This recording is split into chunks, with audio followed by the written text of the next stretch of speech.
Saludos. En este vídeo de hoy vamos a adentrarnos en uno de esos relatos oscuros que de vez en cuando salpican la historia alavesa.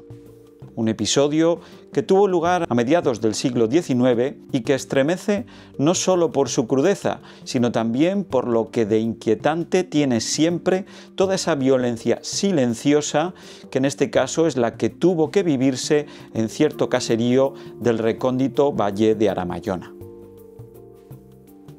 El caso que vamos a tratar fue tan espeluznante que el propio fiscal encargado de llevar el sumario lo describió con estas palabras: el delito sobre el que versa este dossier es tan extraordinario y horroroso que no pueden oírse sus detalles sin que hasta los menos sensibles queden profundamente afectados.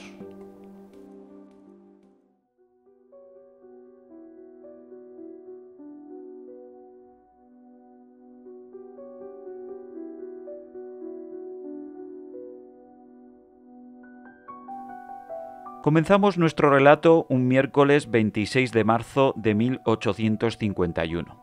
Ese es el día en que una denuncia anónima llega al gobierno civil de Vitoria. Fue tras su lectura que el secretario en ejercicio, Francisco Navarro Villoslada, decide desplazarse al valle, no sin antes movilizar a varios guardias civiles y al propio alcalde de Aramayona, al que además acompañó un grupo de testigos. Lo que cuenta Francisco es cuando menos difícil de describir. Estamos en la anteiglesia de Arexola. Allí vemos dos caseríos. En uno de ellos vive la familia Leiva. El otro, por su aspecto, se encuentra claramente abandonado. La comitiva dirige sus pasos hacia este último, pero allí se encuentran con un obstáculo: un enorme y feroz perro mastín atado con cadena custodia la entrada. A duras penas logran apartarlo, pero todavía tendrán que superar otro impedimento. La puerta tenía 3 cerraduras. Aquello tenía todo el aspecto de una cárcel. Alguien al fin consigue las llaves. Ya pueden entrar. En la planta baja de aquel abandonado caserón, tras una puerta atrancada que tenía un agujero por el que al parecer alguien esporádicamente introducía comida, había una habitación. Esta tenía unos 4 por 3 metros de amplitud, el techo bajo, las paredes húmedas y una sola ventana, pequeña y con reja, que también estaba tapada para que no entrara luz.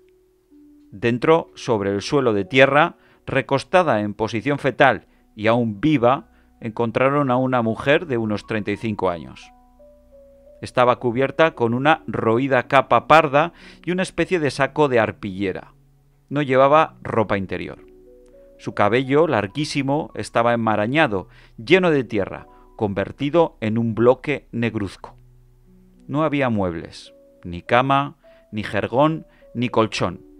Solo algunas tazas viejas ya vacías de todo el alimento que era el que alguien debía haber pasado a través de la puerta. Esta mujer tenía las manos cubiertas de sus propios excrementos petrificados y cantaba monótonamente. Cuando le preguntaron quién era, solo acertó a susurrar: «Estoy triste, tengo frío». No se podía poner en pie. Sus piernas y brazos se habían quedado rígidos y paralizados de tanto tiempo estar en esa posición. Los médicos que la examinaron indicaron que aquella parálisis muscular severa y la atrofia eran compatibles con haber pasado en esa posición varios años sin apenas moverse. En fin, increíble pero cierto.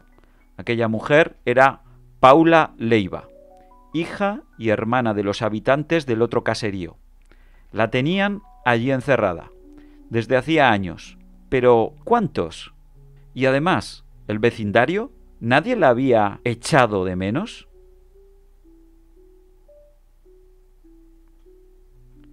El principio de toda esta historia venía, al parecer, de muy lejos. Había que remontarse una década atrás, más concretamente al año 1841, cuando Paula apenas llegaba a los 25 años. Fue entonces que se enamoró de un joven del pueblo, un joven de buena familia llamado Domingo Ferrán. Ella, en muy poco tiempo, decidió que quería casarse, pero su padre, Martín Leiva Lizarralde, se negaba en redondo. ¿La razón? A decir del cura del pueblo, todo era por pura avaricia. Tanto era así que Martín no había querido casar a ninguno de sus 5 hijos, 3 varones y 2 mujeres, pues de ese modo no tenía que hacer ningún gasto, ni en bodas, ni en pagar dote alguna. Con todo, a pesar de la negativa paterna, Paula y Domingo siguieron viéndose a escondidas. Llegó un día, durante las fiestas del pueblo, en que ella no volvió a casa para pasar la noche en casa de él. Este hecho marcó un antes y un después. Domingo, en posteriores declaraciones, insistió que aquella noche no mantuvieron relaciones, pero aquello enfureció al padre de Paula, que desde entonces empezó a controlar mucho más de cerca a su hija. Comenzaron los castigos y ante su insistente rebeldía llegaron incluso la violencia y las agresiones. La acusaron de loca, la prohibieron salir de casa. Consiguieron incluso un dictamen médico en el que se le atribuía una patología denominada monomanía amatoria. Casi la llevan a un sanatorio mental, si no fuera porque a la madre esta idea no le hacía ninguna gracia, puesto que consideraba que en este tipo de instituciones se daban malos tratos. En cualquier caso, aún en casa propia, el tratamiento no fue mucho mejor. A Paula le hicieron continuas sangrías. Le dieron a tomar polvos de valeriana. La llevaron incluso a tomar baños de mar, pero nada. Paula insistía en sus ideas con aquel chico llamado Domingo. Fue entonces cuando el padre optó por un aislamiento total. Encerraron a Paula en aquel otro caserío abandonado, pero también de su propiedad. El resto de la familia, sobre todo su hermana Pedra, la visitaba de vez en cuando. Le llevaba comida y hablaba con ella por el ventanuco. Los vecinos también la saludaban de lejos cuando pasaban por el camino que discurría a unos pocos metros. Ella respondía, e incluso se la oía cantar, pero nadie llegó durante años a hacer nada por evitar tal situación. La situación de Paula era desesperada. En diversos interrogatorios al vecindario se habla de golpes y de algún intento de fuga en el que la cautiva logró incluso llegar a Bilbao. Pero siempre acababan capturándola y las represalias eran cada vez peor. El encierro derivó directamente en abandono. Un abandono que duró años.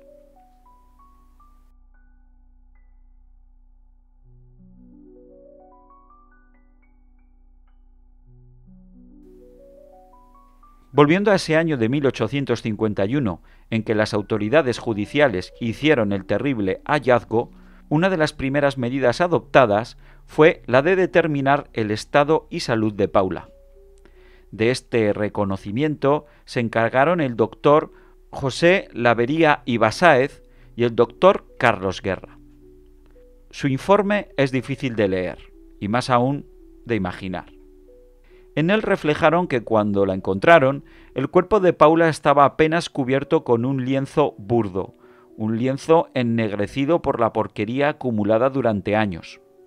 El hedor era insoportable. Estaba tumbada sobre el costado izquierdo, con las rodillas encogidas contra el vientre, incapaz de moverse. Tenía las piernas y los brazos paralizados. El pelo, larguísimo, se había petrificado en una maraña sucia. Las manos mostraban rastros de sus propios excrementos, secos y adheridos a la piel. Mentalmente apenas respondía, una patología que los médicos calificaron como idiotismo casi completo. En fin, su mente se había apagado, poco a poco, día a día, mes a mes. Fueron años sin moverse, sin aire, sin luz, sin higiene.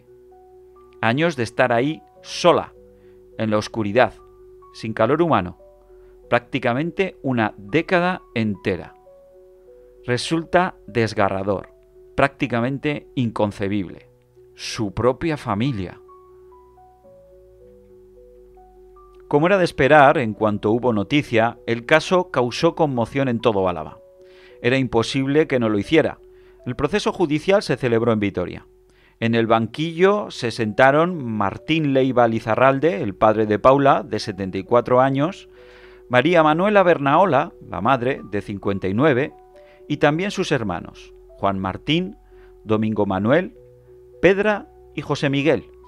Se les acusaba de haberla mantenido encerrada ilegalmente y de haberle infligido malos tratos que derivaron en lesiones físicas y mentales permanentes.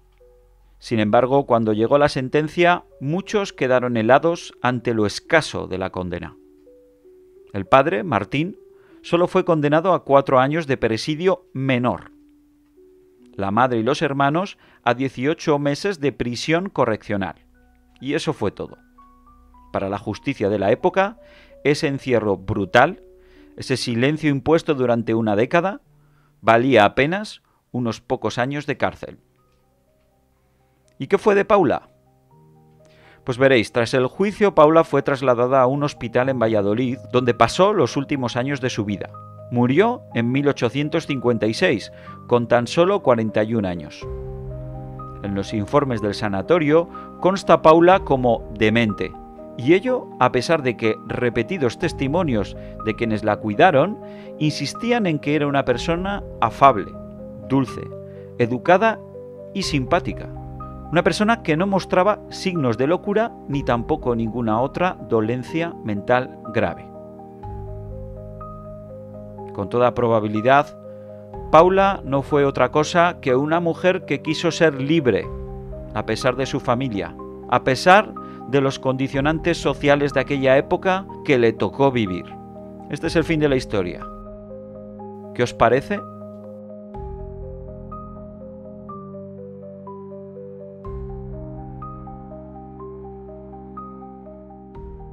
Me pregunto si en Aramayo aún se guarda algún recuerdo de ella. Si hay alguien por ahí que sepa algo y que vea este vídeo, por favor, que lo deje en los comentarios. Yo esta historia la he conocido gracias a las investigaciones de Jesús María Elejalde Plazaola, que en los años 90 del siglo pasado publicó un magnífico libro titulado Ayer y hoy del Valle de Aramayona, el cual os recomiendo vivamente. Eskerrik asko por llegar hasta el final del vídeo. Si os ha gustado, ayudadme a mantener y mejorar el canal dándole al me gusta o suscribiéndoos si aún no lo habéis hecho. Nos vemos en el próximo vídeo. Agur, agur.